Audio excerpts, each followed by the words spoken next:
Y el día de hoy, pensando en la familia, queremos trabajar el poder de la lengua en las relaciones familiares. El poder de la lengua en las relaciones familiares, y quiero invitarlos para que juntos podamos leer y ustedes escuchar la palabra del Señor. Me puedan acompañar en esta lectura. Hermanos míos, no se convierta la mayoría de ustedes en maestros. Bien saben que el juicio que recibiremos será mayor. Todos cometemos muchos errores. Quien no comete errores en lo que dice es una persona perfecta y además capaz de dominar todo su cuerpo. A los caballos les ponemos un freno en la boca para que nos obedezcan y así podemos controlar todo su cuerpo. Y fíjense en los barcos, aunque son muy grandes e impulsados por fuertes vientos, se les dirige por un timón muy pequeño y el piloto los lleva por donde quiere. Así es la lengua, aunque es un miembro muy pequeño, se jacta de grandes cosas. Vean qué bosque tan grande puede incendiarse con un fuego tan pequeño. Y la lengua es fuego, es un mundo de maldad. La lengua ocupa un lugar entre nuestros miembros, pero es capaz de contaminar todo el cuerpo. Si el infierno la prende, puede inflamar nuestra existencia entera. La gente puede domesticar, y en efecto, ha domesticado a toda clase de bestias, aves, serpientes y animales marinos. Pero nadie puede domesticar a la lengua. Este es un mal indómito que rebosa de veneno mortal. Con la lengua bendecimos al Dios y Padre, y con ella maldecimos a los seres humanos que han sido creados a imagen de Dios.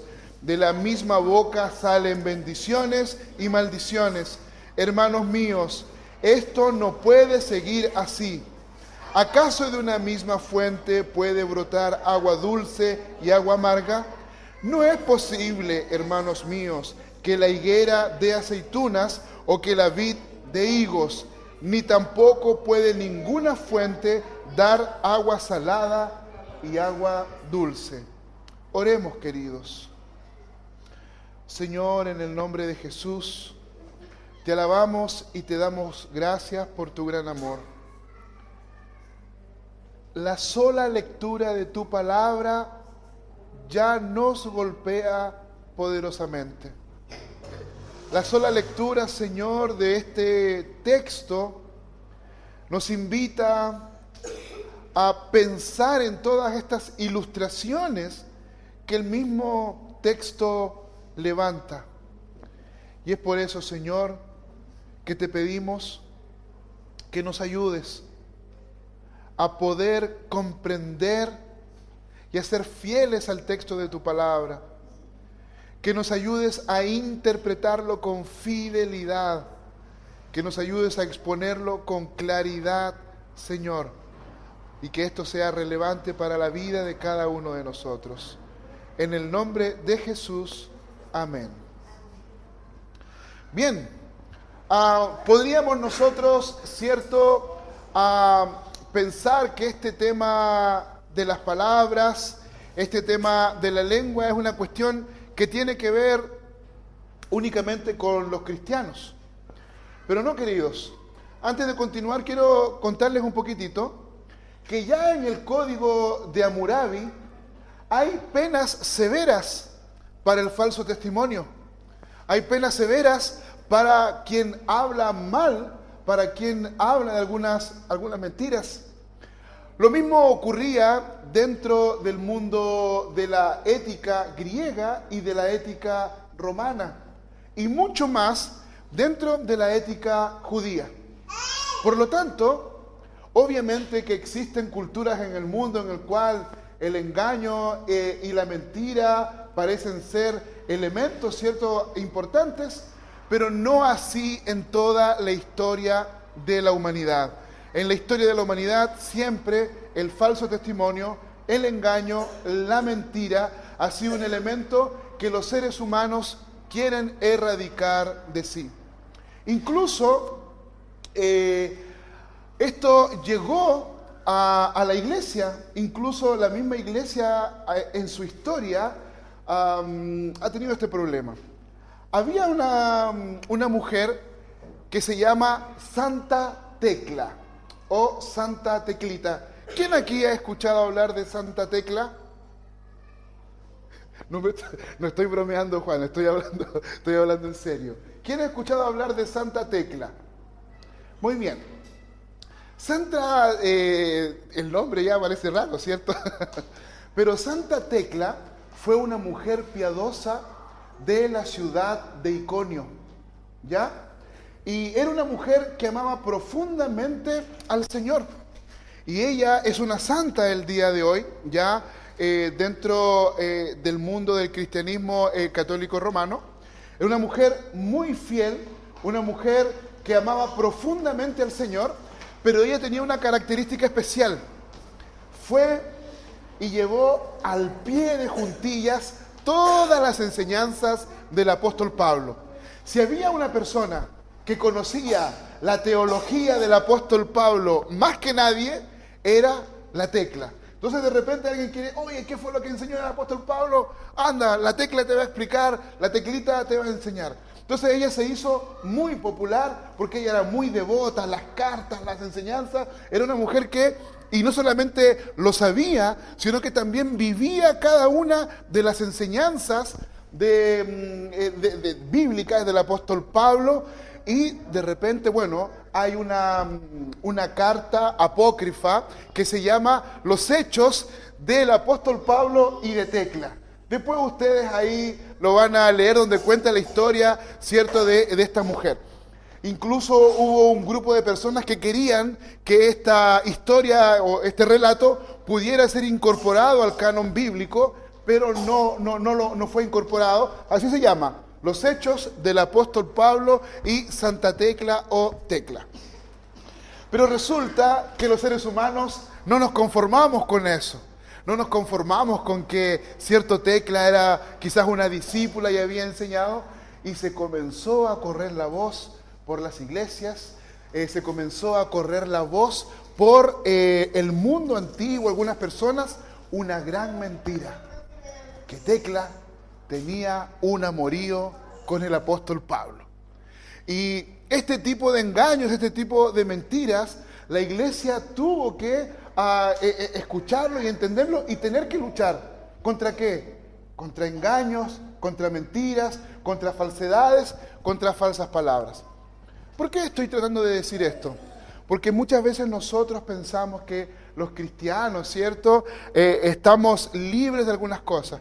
Pero esto le hizo mal a la iglesia. Imagínense, el apóstol Pablo siendo escuchado. Así que tienen que haber habido hermanos y hermanas que cuando escucharon la noticia, y quizás posiblemente algunos hermanos que dijeron, yo soy de Pedro, de Cefas, yo soy de Cristo.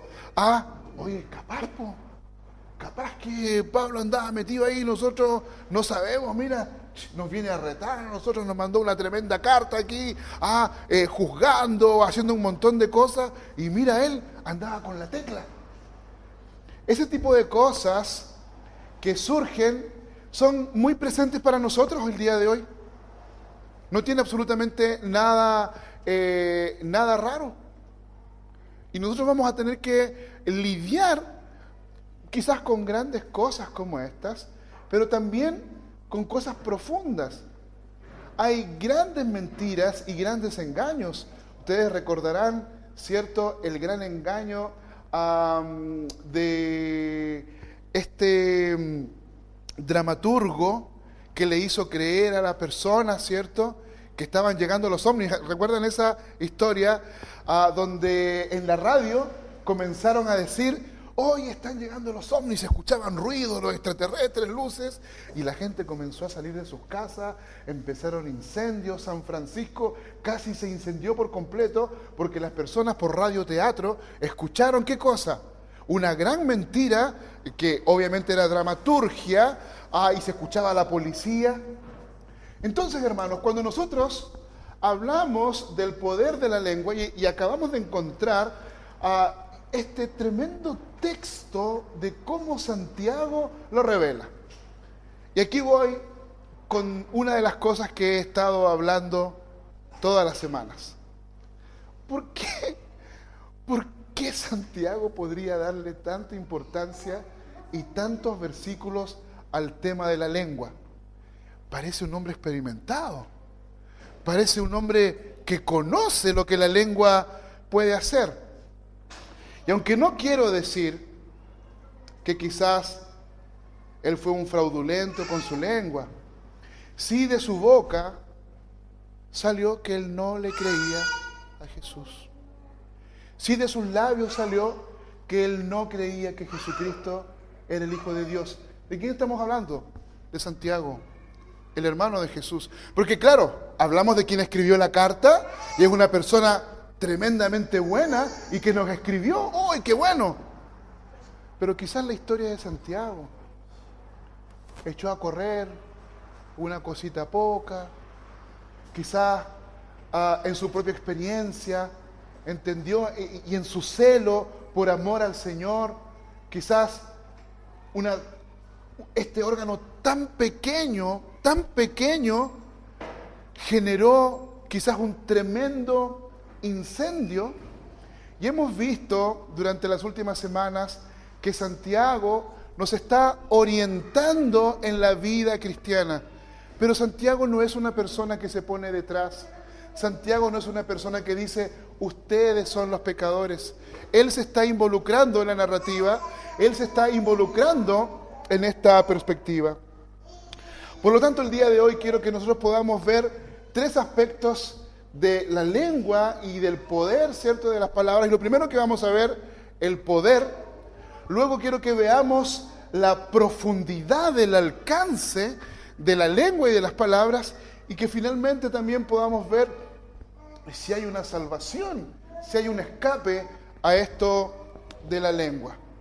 Entonces, queridos, lo primero que nosotros podemos decir es que cada vez que nosotros abrimos nuestra boca, esto tiene un impacto significativo en nuestras vidas.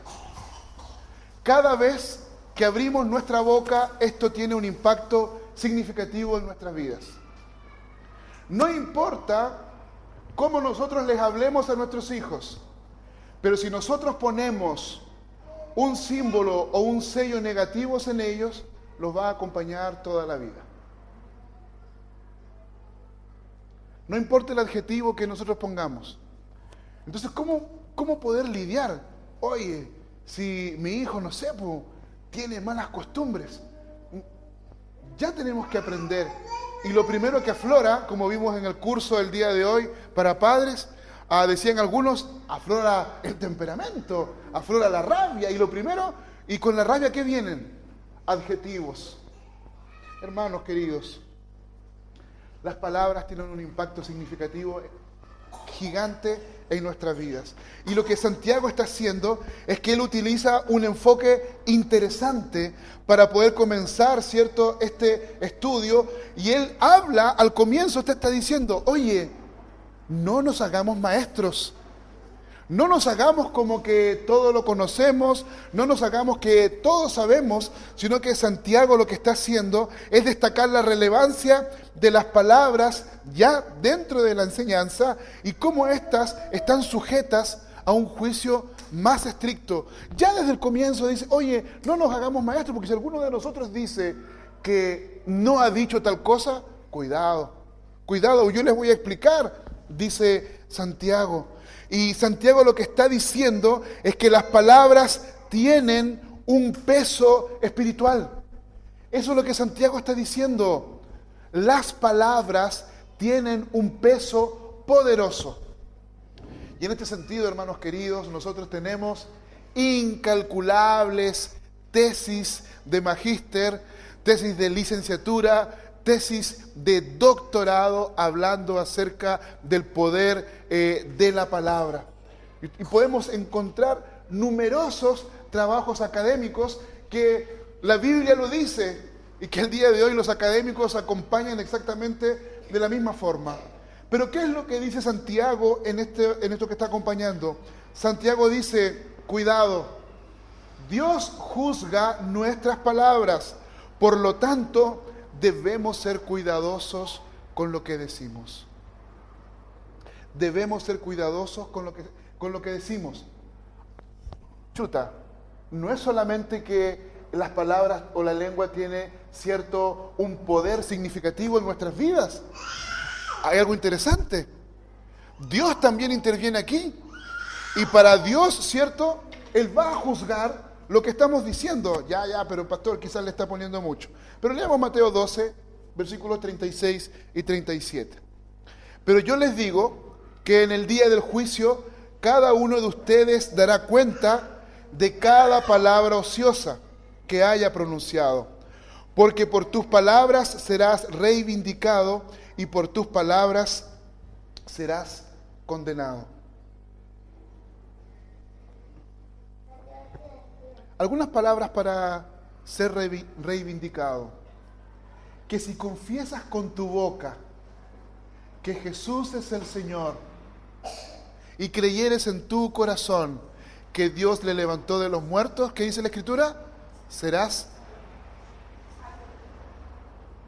Si confiesas ¿con qué? Con tu boca. ¿Y de la boca a dónde va? Al corazón, o va a aflorar de ahí. Por lo tanto, la palabra, en este caso la lengua, es tremendamente poderosa. Y lo primero que yo quiero invitarlos a reflexionar es en esto. Lo que salga de tu boca y lo que sale de tu boca tiene poder, aunque no lo percibas. Lo que sale de tu boca tiene poder, aunque no lo percibas. Y este poder puede ser para tu cónyuge, como vamos a ver un poco más adelante, palabras de bendición o maldición. Este poder tiene que ver con tus hijos. Este poder tiene que ver quizás también contigo, hablándote lo terrible que eres, saliendo de tu boca maldición para tu propia vida. Pero cuidado, Dios es quien juzga y evalúa. Y lo que Santiago, como vimos aquí en Mateo 12, del 36 al 37, es recordándonos que nosotros vamos a rendir cuentas. Nosotros somos una iglesia que nos gusta rendir cuentas. Pero nosotros no solamente rendimos cuentas por las cosas que hacemos, nosotros rendimos cuentas también por las cosas que decimos. Y estamos tan acostumbrados en nuestro contexto a muchas veces, no importa lo que diga, no importa lo que estoy diciendo, si lo que estoy diciendo es verdad. No importa lo que digo, si estas palabras que yo estoy diciendo son verdad. Y yo creo que en este sentido, lo que está haciendo Santiago es enseñarnos cuán poderosas son las palabras que salen de nuestra boca. Cuán poderosas son estas palabras. Al mismo tiempo, nuestras palabras no solamente afectan a los demás, sino que también tienen un efecto en nosotros mismos. ¿Por qué? Porque el proceso de expresar pensamientos en palabras puede darles una realidad tangible. Un día estábamos, no sé si conversando, pero fue en una conversación con una hermana, me dijo, sí, o estábamos en un curso, no sé si en Teams o con quién, pero justamente una hermana decía, tenemos que tener mucho cuidado cómo nosotros decimos las cosas, cómo lo hacemos, porque nuestras palabras crean realidades. Nuestras palabras crean realidades. Y cuando nosotros adjetivamos a nosotros mismos o adjetivamos a otros, lo que estamos haciendo es la construcción de una realidad tangible. De una realidad tangible. ¿Cuántos aquí se criaron escuchando que sus papás o una generación antigua, o incluso puede ser que nosotros, no, si este es retonto, esta es retonta? Yo tuve que escuchar toda mi vida la siguiente frase. Cuando se hablaba de ir a la universidad, la frase era, no sé si, pero te va a dar la cabeza. No decían que eres tonto o que no podía, pero te va a dar la cabeza. Esa es la frase típica, pero te va a dar la cabeza. Bueno, con este tamaño de cabeza algunos dudaban igual porque no sabían qué es lo que hay en esta cabeza. Pero fuimos creciendo y hay gente que va a dar la PAES. Yo no di la PSU, yo di la PAA, ustedes ya sabrán, hace muchos años atrás. Y uno va con miedo. Uno va con miedo. ¿Por qué miedo? Uno ni siquiera piensa que la puede dar de nuevo. Uno piensa que si no le va bien ahí, fracasó en la vida y se acabó la historia. Después uno aprende que uno puede darla 2, 3, 4, 5 veces. Se ríe. No importa. Pero se puede. Pero ¿cómo nos criaron? ¿Qué nos dijeron? ¿Te va a dar la cabeza? Y esas palabras que criaron en nosotros, una realidad. Pero hay círculos en los cuales ustedes fueron a dar la prueba y me encontré con un amigo. ¿Y cómo te fue? ¿Cómo te fue? Estaba saliendo de Puerto Medio y yo muy preocupado. ¿Cómo te fue? Bien. ¿Y vas a estudiar? ¿Cómo te fue? No, este año voy a descansar. Este año voy a descansar. Ya sabíamos. Pero, ¿por qué? Porque estaba enfrentando su realidad desde otra manera. No estudiar, no salir de cuarto medio y entrar a la universidad, no le provocó terror, no le provocó miedo y pudo continuar. Pero para muchos de nosotros, salir y no entrar a la universidad, la única opción, ¿cuál era? Trabajar. No había más opciones. Entonces, queridos, nosotros creamos realidades tangibles y nosotros influimos en nuestro propio carácter y en nuestro propio comportamiento. Y por lo tanto, esta perspectiva del alma va siendo nutrida por nuestra lengua. Es por eso que el Salmo 103 incansablemente dice: bendice alma mía a Jehová y bendiga mi ser su santo nombre. Bendiga alma mía al Señor y no olvides ninguno de sus beneficios, porque Él es el que perdona todos tus pecados, el que sana todas tus dolencias, el que rescata del hoyo tu vida y el que te corona de misericordias para que rejuvenezcas. Qué tremendo salmo. Te dice: José, amarra tu lengua y comienza a bendecir, comienza a cantar, comienza a exaltar con ella, porque el Señor sabe que de la lengua de José nos salen muchas veces estas bendiciones.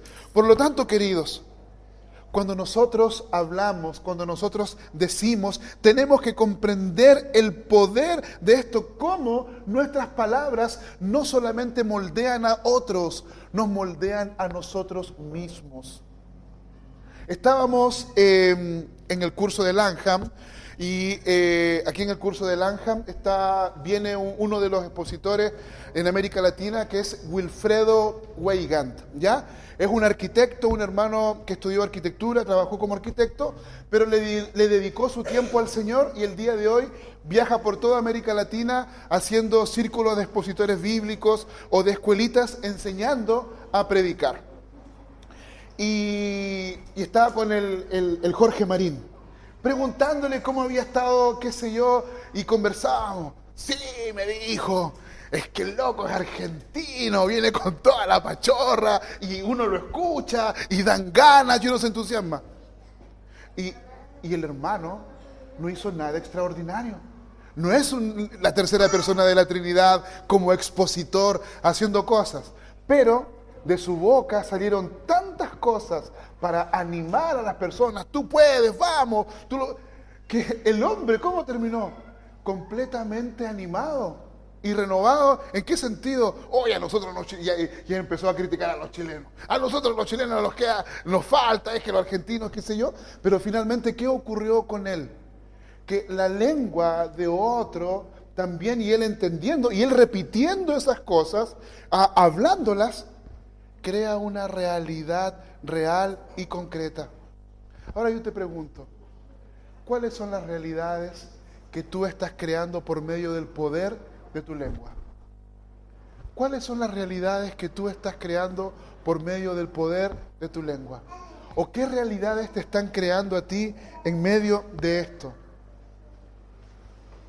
Cuando expresamos pensamientos negativos en palabras, le damos ese poder a nuestros corazones y a nuestra alma. Cuando nosotros no hacemos esto conscientemente, queridos, es posible que nosotros nos perdamos en este camino. Por lo tanto, es importante usar nuestras palabras para el bien, reconociendo que tienen el poder tanto de destruir como de sanar o de construir. Y tú y yo somos responsables de lo que digamos. Y hay poder en nuestras palabras ¿para qué? Para edificar y para construir. ¿Qué estamos construyendo con nuestros discursos? ¿Qué estamos construyendo con nuestras conversaciones? ¿Qué estamos construyendo en nuestra relación de pareja, en nuestra relación matrimonial? ¿Qué estamos construyendo en nuestra relación con nuestros padres? ¿Qué estamos construyendo en nuestra relación con nuestros hijos?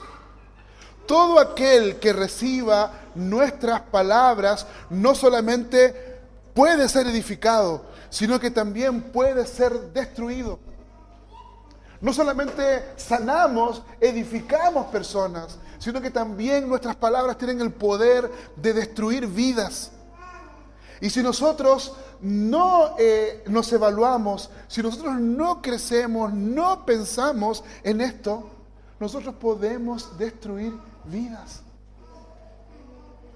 Por lo tanto, la invitación en muchos aspectos de la Escritura es que si no tengo algo provechoso que decir, quizás en algún momento no hablar. Pero cuidado, la Escritura no está mandando a guardar silencio, no está mandando a no hablar. Cuidado con eso. Lo que la Escritura que está buscando es que edifiquemos, es que construyamos. Entonces no voy a hablar nunca más. No le voy a decir nada, a ti no te puedo decir ninguna cosa. No hablo más contigo. No es eso lo que está diciendo Santiago. Lo que Santiago está diciendo es que este incendio va a destruir algunas vidas, pero el llamado es a edificar y a construir. Por lo tanto, en medio de todo esto, queda un poco claro entonces el poder de nuestra lengua. El poder, ¿cierto?, para crear realidades propias, pero también para crear realidades en otros. El poder para edificar, para construir en la vida de los demás, para edificar mi vida, para construir mi vida delante del Señor, pero también para destruir la vida de otros. Hermanos queridos, ¿cómo estás usando este superpoder? Eres un superhéroe. No soy de Marvel, soy de DC Comics. Tienes un superpoder que se llama lengua. ¿Cómo estás usando este superpoder? ¿Lo estás usando para edificar, para construir, o lo estás utilizando quizás sin darte cuenta para deconstruir la vida de otros, pero por sobre todo la tuya propia? Tenemos este gran superpoder y como dijo Ben Parker, ¿cierto? ¿Qué es lo que dijo Ben Parker? ¿Se lo saben de memoria, cierto? Yair, ¿qué dijo Ben Parker? ¿Se acuerdan?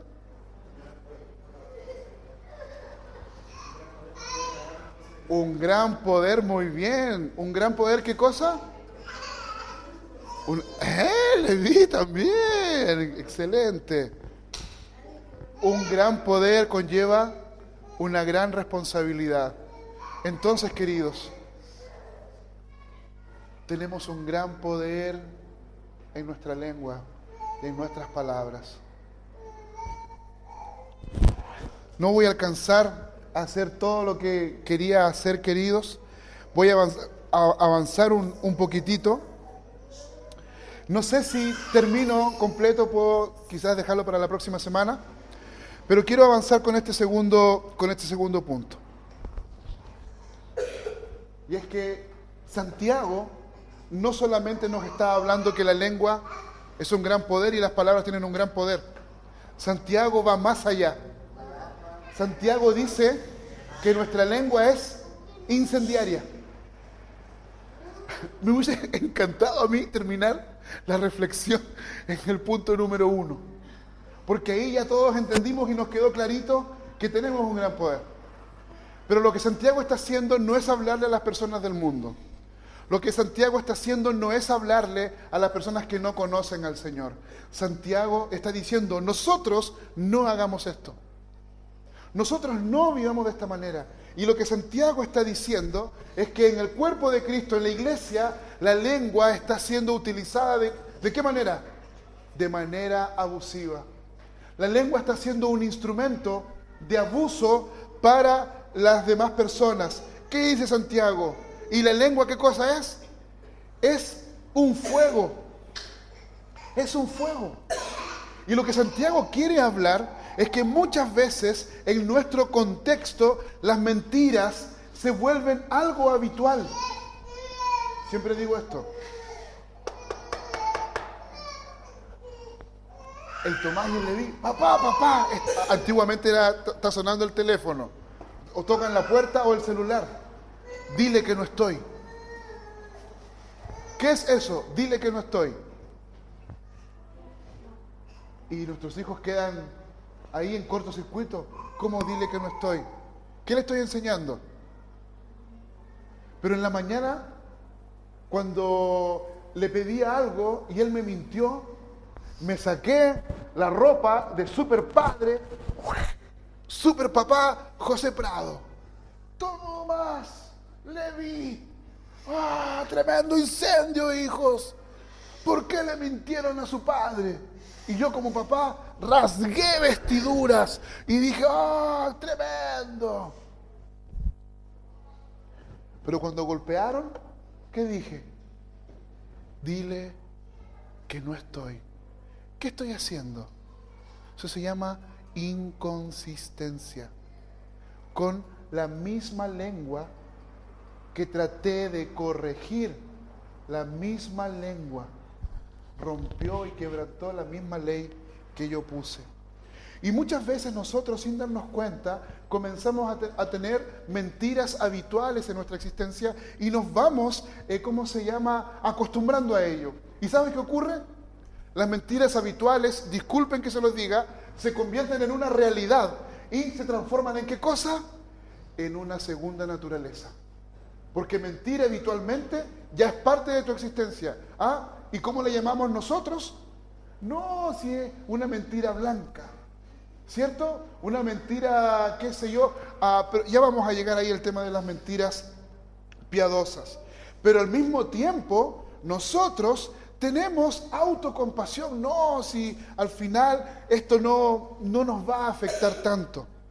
Pero la autocompasión en medio de esto puede afectar nuestras relaciones trayendo engaños y mentiras a nuestro corazón y a nuestra mente. ¿Por qué? Porque nosotros pensamos, no, si no es tan malo. No, si esto no es una mentirita blanca, es una mentirita piadosa. Cuando los miembros de la familia no enfrentan sus propias faltas, por muy pequeñas que sean, perpetúan un ciclo de deshonestidad y de resentimiento. Porque eso que yo le dije a mis hijos, que entre comillas no podían hacerlo, y después yo les muestro, ¿cierto?, que en realidad yo no estoy cumpliendo mi palabra, ¿con qué va a crecer mi hijo o mis hijos? Pero ¿cómo? Él puede mentir y yo no.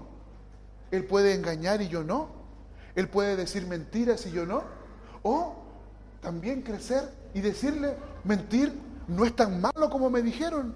Mentir no es tan malo y se transforma algo habitual en nuestras existencias. Y aunque nosotros no nos demos cuenta de cómo son estas palabras, la lengua se transforma en este verdadero fuego. un elemento que estuve leyendo para poder traerles este sermón tiene que ver cómo las mentiras tienen un impacto en la familia. Y encontré este material que habla acerca del fraude familiar, en el cual las mentiras son disfrazadas de piedad o de, que finalmente es hipocresía, donde muchas cosas parecen buenas, parecen benignas, pero son mentiras que deshumanizan y crean dependencia en las personas. Muchas veces nosotros queremos disfrazar, hermanos, algo tan simple. Orar es bueno, ¿cierto? Voy a enseñarle a mis hijos a orar. Si yo no oro, ¿es bueno orar? Si yo no oro, ¿es bueno orar? Obviamente, como elemento moral, claro que sí. Pero ¿qué es lo que está recibiendo mi hijo? Orar es bueno, pero no es tan bueno. Mi papá no ora, mi mamá no ora, pero pucha en la iglesia y de repente dicen, entonces, ¿qué es lo que hacemos después? Deshumanizamos con nuestras mentiras. ¿Por qué? Porque después esa persona va a tener ese parámetro, ese disfraz, y nos preguntamos por qué nuestros hijos, viven una doble vida. ¿Por qué mi hijo vive una cosa en la iglesia y otra cosa con los compañeros? Porque fue simple, mi hijo se dio cuenta que él puede vivir una historia en la iglesia diciendo, hermano, que el Señor te bendiga, pastor, que el Señor lo bendiga. Pero donde nadie lo ve, es el rey y el amo y señor de la historia, o al revés, es una persona completamente, ¿cierto?, ahí deshumanizada en sí. Quiero abarcar todas las realidades, pero no puedo. Entonces, hermanos, yo quiero que entendamos que hay fraude familiar a partir de nuestro discurso, a partir de lo que nosotros hablamos y no cumplimos. Cuando nosotros tenemos un compromiso y nosotros, cualquiera sea este compromiso,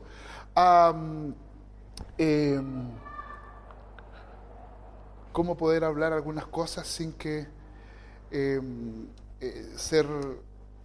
tocar algunas realidades? Pero cuando nosotros les enseñamos a nuestros hijos y les decimos algo que hay que cumplir como un parámetro y no lo cumplimos, les estamos enseñando a ellos que ese tipo de compromisos no son tan importantes. Y abiertamente, aquí ninguno de nosotros llega tarde al trabajo o trata de no llegar tarde al trabajo. Pero en nuestra cultura es yo llego temprano si tengo compromisos. Yo llego temprano si tengo que predicar, llego temprano si tengo que hacer liturgia, llego temprano si estoy en Oasis Media, llego temprano si soy profesor de Oasis Kids. Pero si no tengo ningún tipo de trabajo y yo le enseño a mis hijos cuál es la verdad, cuál es el compromiso que yo tengo que tener y no lo cumplo, lo que estoy haciendo es introduciendo características deshumanizadoras que van a crear una dependencia a nuestros hijos. ¿En qué? A ese estilo de vida. A ese estilo de vida. Además de eso, no solamente lo vamos a vivir en casa, sino que también vamos a tener mentiras sociales, con el ejemplo de ¿qué cosa? De aparentar y demostrar quiénes somos. Sin darnos cuenta. No solamente vamos a caer en ese disfraz de un estilo de vida de piedad, sino que también vamos a tratar de que a nuestro discurso, como nuestra carta de presentación, como dicen algunos, nuestra vendida de pomada, como somos nosotros, aguanta un tiempo la lengua, aguanta un tiempo, pero no resiste todo este espacio. ¿Por qué? Porque con nuestra lengua lo que nosotros hicimos fue crear la siguiente realidad. Relativizamos la verdad de la palabra de Dios y la verdad que debe ser vivida dentro de la familia. Por lo tanto, ¿cómo le puedo decir yo a mis hijos que amen al Señor si cuando aquellas cosas las cuales yo tengo que amar al Señor no lo hago? ¿Por qué? porque estoy tratando de disfrazar un tipo de vida de piedad y en la cual ellos se dan cuenta que yo no vivo eso. Cuando yo le digo a mis hijos, tenemos que orar, o ustedes tienen que orar, y ellos nunca me ven orar. Hermanos, eso es vivir una piedad disfrazada. Y ellos se dan cuenta, y ellos lo perciben, y ellos van creciendo con esto. Y en la medida que ellos crecen, ¿qué van a hacer? Van a intentar aparentar, ¿qué cosa? La verdad, algo que no existe. Por lo tanto, en este espacio, estas mentiras sociales dentro de la familia van a ya no generar una unidad o una cohesión en función a la palabra de Dios, sino que van a crear una unión y una unidad y una cohesión en función de ¿qué? De aparentar algo que no existe. En medio de esto, queridos, nosotros tenemos un llamado del Señor. ¿De qué manera nosotros estamos usando nuestra lengua de manera abusiva? Y observen, podría haber dicho, usas la lengua para decir garabatos. Podría haber dicho, usas la lengua para maldecir a las personas. Pero la lengua, ¿qué va a hacer? Va a revelar aquello que está ¿dónde? En nuestros corazones. ¿Qué es lo que dice el Señor Jesús? Porque de la abundancia del corazón habla la boca. Por lo tanto, queridos, me alcanzó el tiempo. Así que no se preocupen, me alcanzó el tiempo para nuestro último puntito. Y es que sí necesitamos aprender a sanar la lengua que está enferma. Necesitamos aprender a sanar la lengua que está enferma. Y lo primero, y es lo que yo hablaba hoy día en la liturgia, necesitamos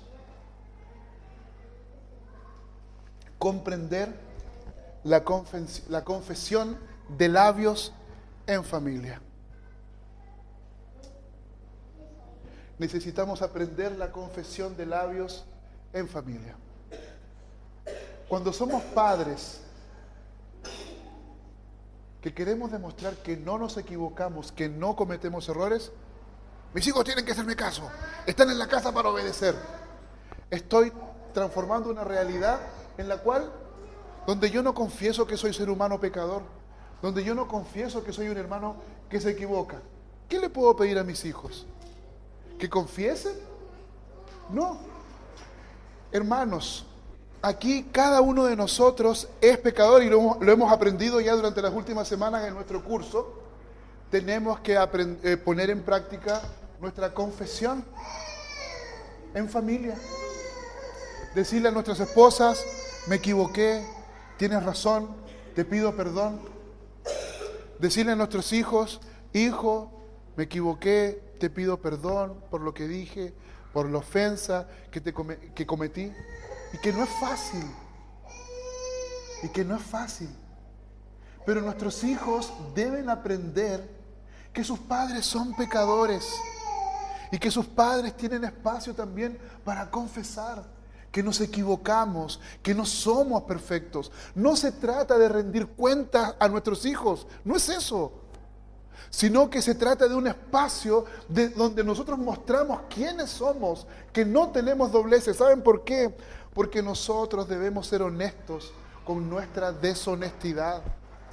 Tenemos que ser honestos con nuestra deshonestidad, que muchas veces nosotros, sin que nadie lo vea, somos deshonestos ahí en lo más profundo de nuestro corazón. Debemos admitir que tenemos pecados, que tenemos defectos. Debemos volvernos a un examen profundo para tener disposición y reconocer que somos personas con tendencias deshonestas y que nos da miedo decir la verdad, que nos da miedo que vean esta verdadera cara, esta cara de una persona que sí, que se equivoca, que comete errores. Nos da miedo. Nos da miedo que vean a través de nosotros, que vean nuestra fragilidad como seres humanos. Pero el Evangelio, el poder del Evangelio, es que Jesucristo, el Dios encarnado, estuvo en la cruz del Calvario para que tú y yo renunciemos a ese tipo de miedos, a ese tipo, ¿cierto?, de vida que sin darse cuenta.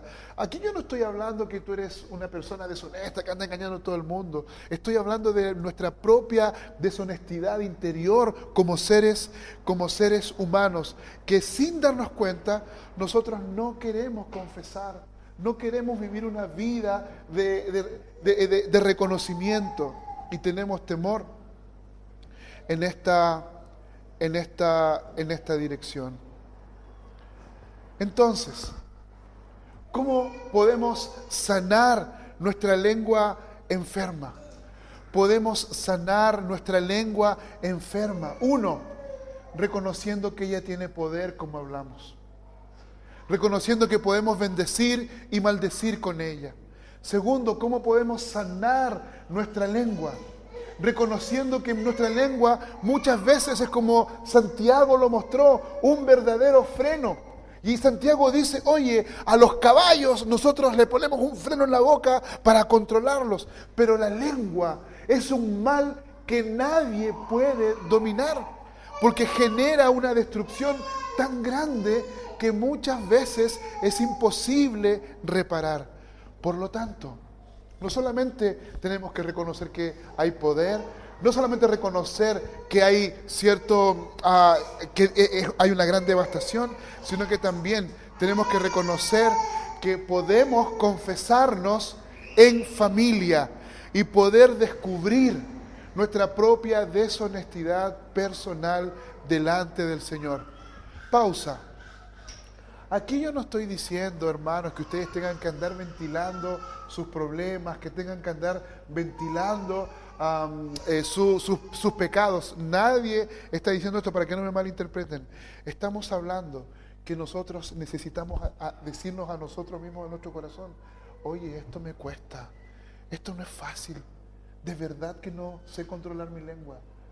Y tenemos que ser honestos con eso. Y el gran problema que, hermanos, no reconocemos. Y con esto quiero terminar con estas últimas aplicaciones.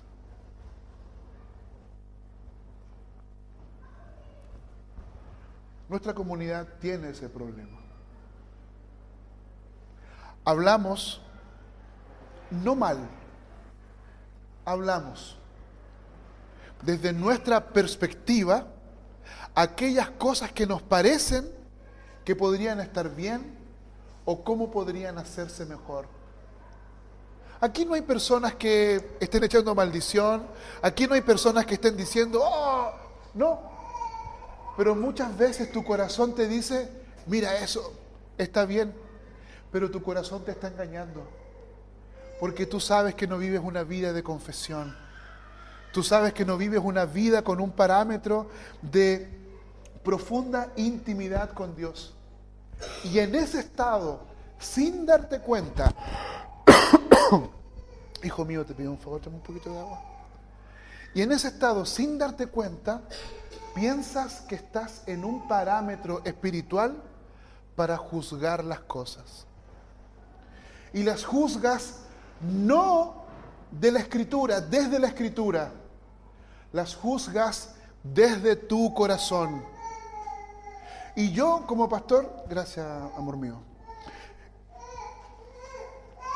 Y yo como pastor me encuentro con esto, con hermanos y en nuestra comunidad que les cuesta ver que en su buen corazón y en su buena intención no perciben que están dando rienda suelta a su corazón y a su lengua.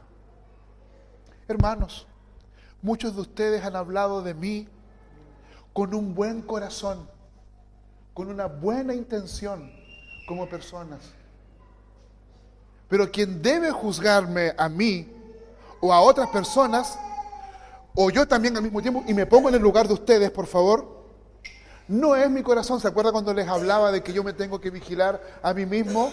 Porque mi tendencia a juzgarlos a ustedes es porque no cumplen sus compromisos. ¿Por qué? Esa es mi tendencia. Y hago lo mismo. Y por lo tanto, ¿desde dónde nosotros juzgamos? No desde la Escritura, sino desde nuestra percepción que creemos que es profundamente honesta. Cuidado, cuidado. Por lo tanto, quiero animarlos para que nosotros seamos cuidadosos y sanemos nuestra lengua enferma. Porque el peor ataque que el enemigo nos va a hacer es hacerte creer que tus comentarios son piadosos, que tus comentarios son autocompasivos, que tú estás pensando en la palabra de Dios y en el Evangelio. Cuidado, eso es un engaño, eso es una trampa.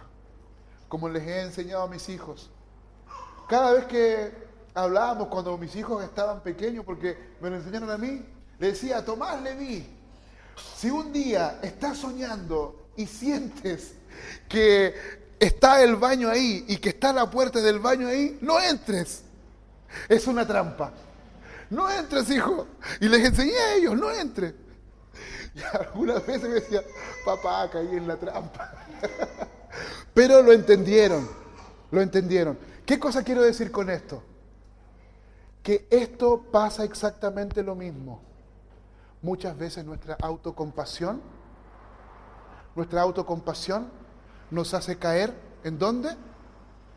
En una trampa, pensando que lo que estamos pensando y que lo que estamos hablando está bien. Cuidado. Quiero invitarlos para que erradiquemos, por muy bondadoso que parezca un comentario en función, nunca hables de otro hermano si el hermano no está presente. Si un hermano está hablando de otro hermano en tu presencia, sospecha. Si no es verdadera alabanza, sospecha. Porque sin darnos cuenta, caemos en esta trampa, como yo les decía, disfraz de piedad. Y yo quiero, como pastor, que no seamos una comunidad que tenemos este problema, sino que lo erradicamos. Siempre vamos a luchar con esto porque somos seres humanos, no nos vamos a engañar, pero seamos conscientes que esta lengua tiene un gran poder. Seamos conscientes, ¿cierto?, que muchas veces nosotros con nuestra lengua abusamos con nuestras palabras, pero hay cura y hay sanidad en la persona de nuestro Señor Jesús, reconociendo, tomando en cuenta, confesando, ¿cierto?, y desechando todo tipo de deshonestidad en nuestro corazón. Oremos. Señor, en el nombre de Jesús, te alabamos y te damos gracias y te pedimos perdón, Señor, por todas las veces que nosotros, con nuestra lengua, sin darnos cuenta, no estamos edificando y construyendo, y sí siendo instrumentos de destrucción. Yo te pido, Señor, en el nombre de Jesús, que nos ayudes a que nosotros a que no pongamos la Biblia, Señor, como una opción, sino, Señor, como la palabra poderosa en nuestras vidas. Que no relativicemos tu enseñanza, que no relativicemos la verdad que hay por detrás de este principio tan grande que es la lengua y que es la palabra, Señor, que sale de nuestros labios. Y así como Santiago, Señor, nos enseñó, ayúdanos a dominarla, ayúdanos a tener dominio propio, ayúdanos, Señor, en el nombre de Jesús, a sujetarnos en el poder de Cristo a tu Espíritu Santo, para que nos pueda guiar y orientar en esa dirección. Oramos en el nombre de nuestro Señor Jesús. Amén.